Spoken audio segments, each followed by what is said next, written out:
আজ বানাচ্ছি সয়াবিন ও কাঁচা আম দিয়ে সুস্বাদু পদ্ম লুচি রেসিপি। এই লুচি যে খাবে সে এর প্রেমে পড়ে যাবে। এখানে আম, সয়াবিন ও ময়দা নিয়েছি।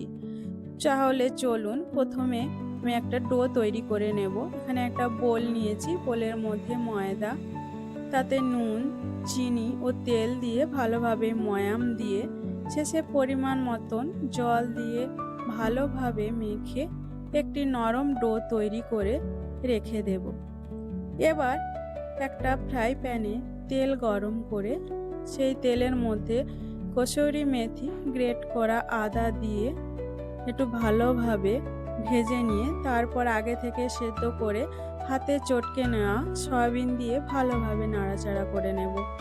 এবার একে একে তার মধ্যে নুন, হলুদ গুঁড়ো, লঙ্কা গুঁড়ো, জিরে গুঁড়ো, ধনে গুঁড়ো ও চাট মশলা দিয়ে ভালোভাবে মিশিয়ে পুর তৈরি করে নেব।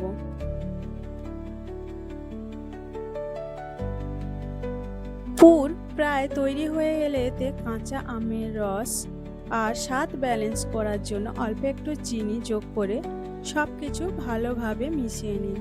তারপর পুরটি নামিয়ে ঠান্ডা হতে দিন। এবার মেখে রাখা ডো থেকে ছোট ছোট লেচি কেটে লুচির মতো বেলে নিন।